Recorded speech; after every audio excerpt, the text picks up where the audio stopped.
Hello, I'm Josh Slaughter here with press boxing columnist David Mayo. We're here down here in Orlando, Florida at the site of WrestleMania 24. Dave, usually you're covering boxing. Now we're in wrestling with Floyd Mayweather's latest adventure.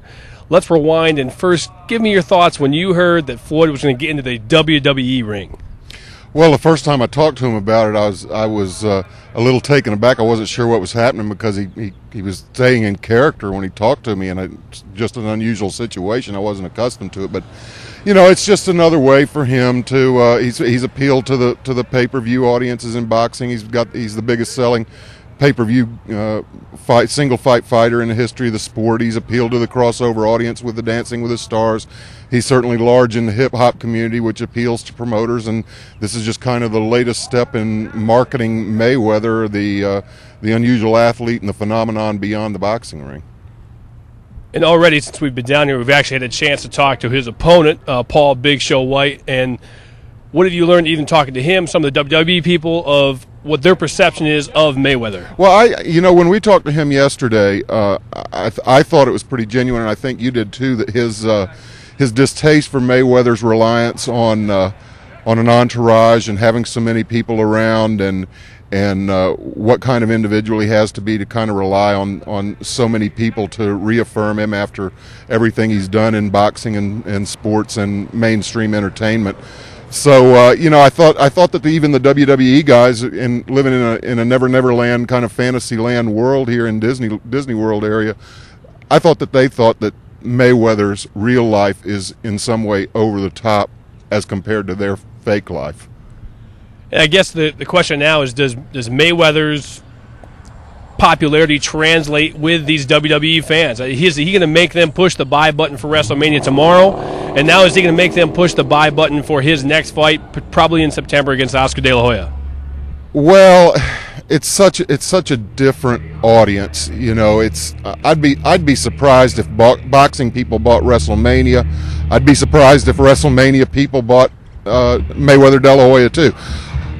I guess the 6-month gap, the difference in sports and everything, the different audiences that we've seen since we've been here, I don't know that it translates from one to another, but certainly it advances Mayweather's name, and there are millions of people out there who probably couldn't care less about either sport, who are certainly aware that it's happening, and I guess in that way it can't help him in broader endeavors in music, in entertainment, hip-hop, films, whatever it is he intends to go into in the next few years.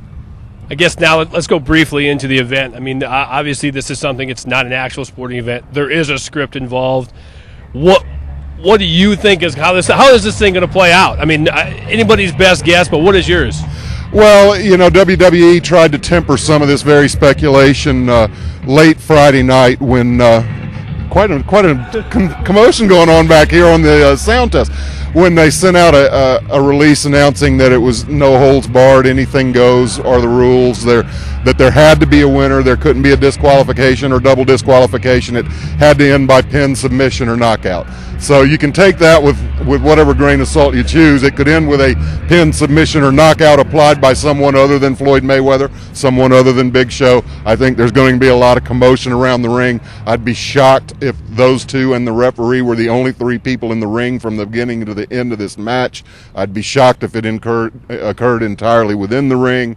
I think that you'll see a lot of movement around the perimeter, and I don't mean within the ring, I mean within the fences outside the ring.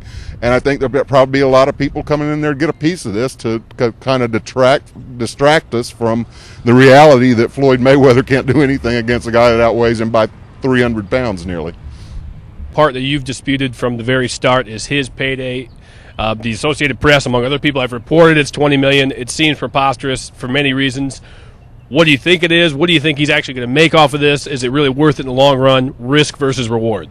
Well, it depends. I mean, I'd be shocked if he got into this thing without a guarantee of no injury, a scripted ending that sends him on his way with a few $1 million in his pocket and no chance of an injury. I think he's probably making something less than $5 million. It might be that much.